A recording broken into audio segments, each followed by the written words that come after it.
Alors, donc du coup, pour vous expliquer, du coup, chers participants, le format de ces lives, en fait, donc du coup, nous avons un mentor, là, en l'occurrence Caroline, qui va assister le projet, la présentation d'Aurélia.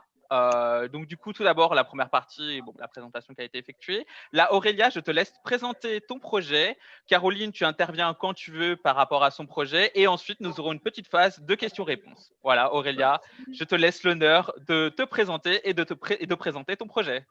Ok, très bien, merci beaucoup. Du coup, voilà, je m'appelle Aurélia Gérès. Donc, j'ai effectué le bachelor architecte d'intérieur et designer 3D. Et j'ai été diplômée là en juillet. Et donc, j'ai présenté mon projet de fin d'études, dont j'ai reçu le prix du jury. Voilà. Donc, du coup, je fais un partage d'écran pour présenter mon projet. Exactement. Hop là. Voilà. Tout le monde le voit bien. Parfait. Parfait. Donc, mon projet, je l'ai appelé Le Vivant et il va concerner donc l'architecture et la spiritualité des espaces oubliés. Donc, en fait, on avait une problématique qui était libre pour notre projet de fin d'études. On pouvait choisir ce qu'on voulait. Et ensuite, du coup, le mentor qui nous a suivis durant ce projet de fin d'études, c'était Caroline. Et donc, on présentait des problématiques et elle revenait dessus pour nous aider à les pousser, à les détailler pour obtenir le meilleur. Donc, j'ai choisi la problématique de comment réhabiliter et pérenniser un bâtiment qui est aujourd'hui inoccupé. Donc, c'était un bâtiment qui était très ancien, une forge qui datait du XVIIIe siècle. Et en fait, elle avait su passer différentes époques, prospérer un petit peu dans le temps. Et aujourd'hui, malheureusement, elle est totalement inoccupée, donc elle se délabre, forcément. Et le but, c'était de réhabiliter, mais surtout de pérenniser un bâtiment pour pas y revenir, en fait, un petit peu tous les 10 ans, 20 ans et ce genre de choses. Vraiment voir à long terme. Donc, la présentation du bien, donc on se situe à Vers-sur-Essonne, c'est dans le 91, c'est un petit village de moins de 800 habitants. Pour situer un petit peu mieux, on était à 1 heure en voiture de Paris.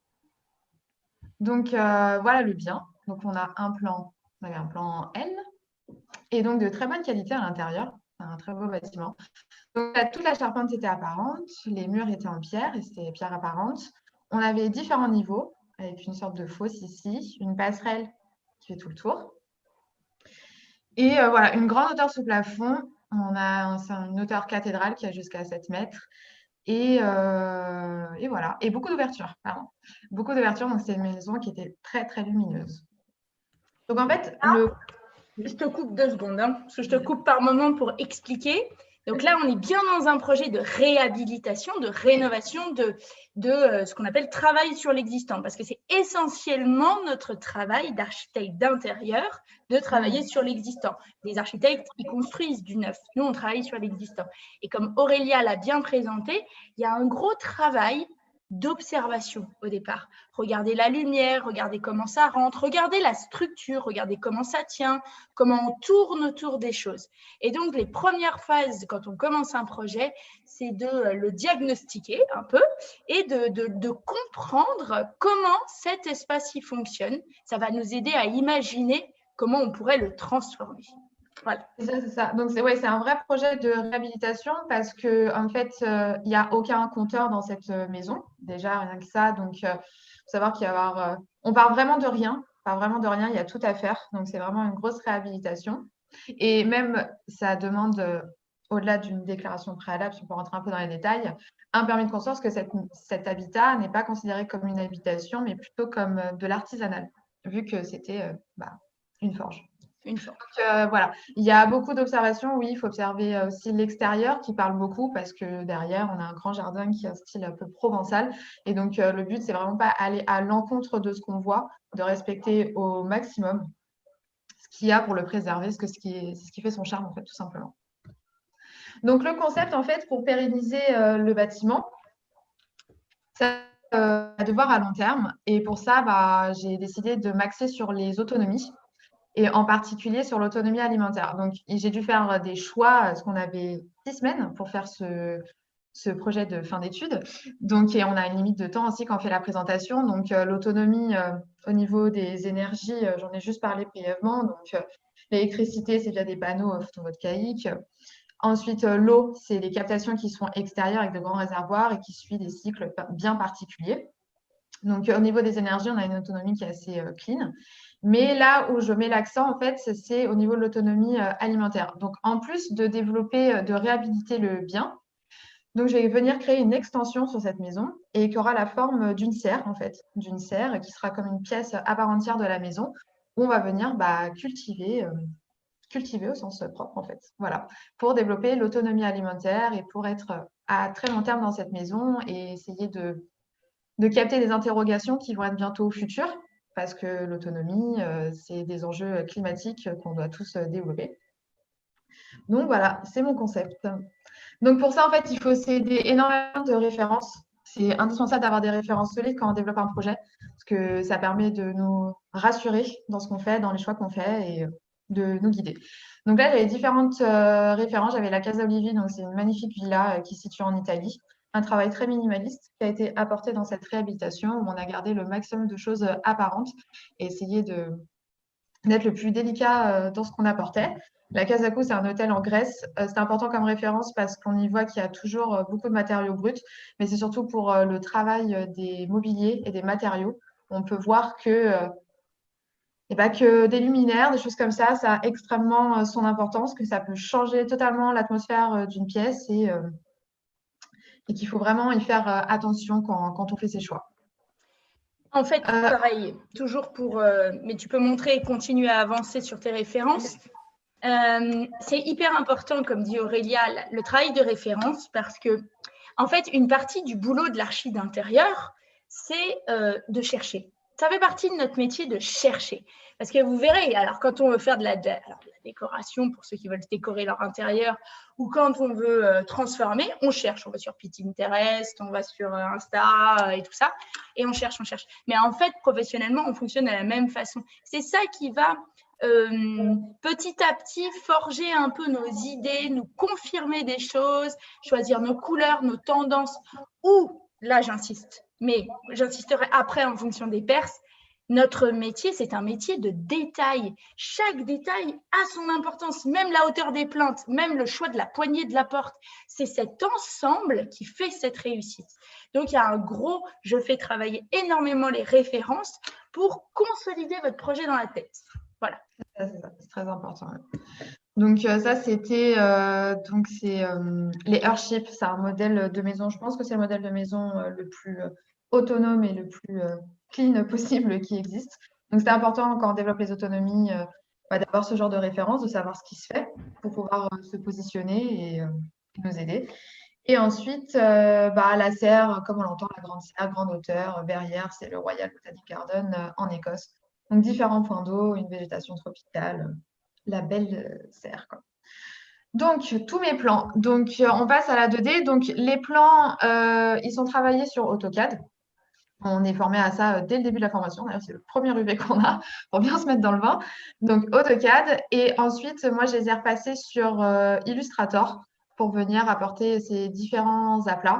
Parce que parfois, des plans, je trouvais ça très beau du noir et blanc, mais ça peut être un peu trop dur à lire et à présenter. Donc, je suis venue les repasser avec Illustrator. Donc, tous mes plans sont à l'échelle 1 centième. Voilà. Et donc, à chaque fois, l'existant se situe à gauche et le projet à droite. Donc, du coup, je rentre dans le détail du plan. Rapidement, ouais. Rapidement, oui. Voilà. Ici, c'était la seule pièce qui était à peu près habitée. C'était une chambre. Et ici, il y avait une salle de bain. Donc, en fait, toutes les cloisons, je viens les enlever. Il faut tout ouvrir. Pour faire un grand espace, je maintiens l'entrée ici. Je viens juste créer là des WC, un buanderie. Un WC qui sera à cet étage aussi pour séparer un peu le WC public et privé. C'est des détails, mais c'est très important de ne pas avoir des invités qui circulent dans nos parties privées. Donc, une grande cuisine ici. Juste les escaliers, là, je maintiens cette fosse. C'est 60 cm à peu près. Je la maintiens, je décale juste l'escalier ici. Et je conserve la cheminée pour le système de chauffage. Parce que ce grand manteau qui monte jusque tout en haut, c'est un charme indélébile de la maison. Donc, il faut travailler autour de ça et incruster le système de chauffage. L'escalier droit, je l'enlève pour mettre un escalier colimaçon. Et donc, je viens créer ma grande extension en mettant ici une grande poutres IPN pour venir faire un support. J'enlève les petits murets et je mets ces grandes extensions qui va jusqu'à une piscine qui est déjà existante. Donc, il va jusqu'à 1/3 de la piscine. Donc, la piscine qui est retravaillée en un bassin écologique. Donc, ça, c'est le premier étage. Donc, on avait les grandes pièces. Je viens découper. Donc, en fait, on a une passerelle qui fait tout le tour. Désolée si je ne suis pas très claire, mais ce projet, j'ai tellement en tête. Donc, en fait, cette grande passerelle qu'on a tout autour, je viens la poursuivre en créant une terrasse intérieure dans la serre, donc une terrasse suspendue. Et cette grande pièce-là, je viens la couper en deux pour y faire une chambre et une salle de bain. On poursuit la passerelle. Je viens décaler ces petites cloisons. Je fais une chambre. Et là, l'accès à cet espace qui se faisait dans le L, je l'ai décalé pour avoir en fait tous les espaces de nuit et privés au même étage. On a toutes les chambres sur le même palier avec la salle de bain à peu près centrale et la terrasse suspendue à l'intérieur. Donc ça, c'est les élévations. Les élévations sont faites sur Illustrator. Ça permet de pouvoir mettre certains effets qui est plutôt des vrais matériaux, quoi, des vrais rendus. Donc, juste pour la façade extérieure, j'ai juste revu ces ouvertures. Il y avait déjà tellement d'ouvertures que ça ne servait à rien d'en revenir sur d'autres. Je suis juste venue rejoindre ces deux petites fenêtres ici. Et donc, on peut voir la serre qui est venue, l'extension qui est venue se greffer à la maison et qui va donc jusqu'à à peu près 1/3 de la piscine. Et on voit la terrasse suspendue ici. Donc ça, c'est une coupe. Les coupes, c'est très important pour un peu mieux se représenter les volumes, les différents niveaux. Et donc, il faut bien l'organiser. Il faut bien soigner ces traits bien épais. Je me souviens avec Caroline à repasser en zoom. Qu'est-ce que tu coupes? Qu'est-ce qui est en projeté? Là, c'est un peu une prise de tête, mais c'est vraiment très important. Il faut pouvoir se représenter. Ça s'apprend. Voilà, ça s'apprend. Oui, bien sûr, ça s'apprend. Donc voilà, donc on a le WC, la buanderie. On poursuit la montée, la cuisine, le salon, l'escalier, la terrasse suspendue, première chambre, salle de bain. On monte, deuxième chambre et troisième chambre. Et donc, ici, donc pour résumer, en fait, continue, avance sur ton slide, Aurélia. Il y a un gros travail, vous verrez, pendant les études chez Artline. Il y a un gros travail de dessin parce que vous êtes architecte d'intérieur. C'est quand même ce métier qu'on prépare. Donc, c'est un métier où on apprend à dessiner des plans, dessiner à l'échelle un plan, savoir représenter des choses et dessiner en coupe. En coupe, c'est très important. On vous l'apprendra surtout quand il y a des étages parce qu'on va éviter de se cogner la tête quand on monte des escaliers. Ça nous permet de nous vérifier. Et puis, il y a la 3D et tout ça. Les plans, c'est indispensable pour travailler aussi avec les entreprises à terme, parce qu'on travaille sur des plans. Donc voilà, donc il y a tout ce travail de dessin de plan, et comme Aurélia l'a dit, tout ce travail d'accessibilité dans le sens où on est très attentif aux axes privés, publics. Quand vos invités ils viennent, ils n'ont aucune envie de rentrer directement sur votre chambre. C'est absolument désagréable au plus haut point. Et bien, c'est ça. On va faire très attention à ces axes-là. Est-ce qu'il y aura des toilettes facilement accessibles? Et puis, la zone privée, on n'a pas trop envie de rentrer dedans. Là, il y a une partie du jardin, la serre, comme un jardin intérieur qui est accessible. Voilà. Tous ces aspects-là, on va les travailler. C'est ça. C'est ça. Donc là, c'était un petit point sur la serre, donc différents parcours pour les cultures, un petit bassin d'eau pour développer le modèle de la permaculture. On a la table à manger, l'espace à manger à l'intérieur de la serre pour être encore plus proche de ce qu'on sort de terre, le trajet de la terre à l'assiette le plus proche possible. Donc ça, c'était un plan des circulations pour voir que les circulations se faisaient correctement, qu'il n'y avait pas d'entrave dans notre démarche. Pareil pour le premier étage. Donc, la planche des matériaux, les matériaux, c'est extrêmement, extrêmement important. Je crois qu'on a tous vu des espaces où on avait des sols. On pourrait mettre de l'or sur les murs si on a un mauvais sol. On n'y arrivera pas. C'est pas possible. Les matériaux, c'est très, très important. Donc, là, par exemple, j'avais beaucoup développé la terre cuite parce que la terre cuite, je l'avais mise ici dans le salon, près de la cheminée. Parce que ça a des propriétés, ça peut emmagasiner la chaleur, ça résiste très bien au feu. Donc, par exemple, avec l'insert, si on a des projections de braise. Et puis, c'est un sol aussi, je voulais rappeler l'aspect d'un sol intérieur-extérieur, parce qu'avant, c'était cette grande ouverture. Pour la forge, il y avait énormément de passages ici. Donc, il fallait rappeler un petit peu cette histoire. Et la terre cuite, c'est vraiment un matériau magnifique. Donc, j'avais traité le bois aussi, du cuir végétal dans la cuisine pour protéger des projections d'eau, du grès cérame, du terrazzo, et du gravier stabilisé dans la serre pour éviter de cimenter et d'avoir un sol toujours vivant. Dans la chambre, j'avais travaillé de la moquette, parce qu'on a des grandes hauteurs. Et dans les espaces de nuit, il faut pouvoir s'endormir facilement. Et pour en fait, stimuler le toucher aussi, quand on arrive pieds nus dans sa chambre et qu'on sent la moquette, c'est toujours très agréable. Donc ça, c'était juste un point parce que je voulais travailler le métal. Forcément, la forge, il faut rappeler un petit peu le métal.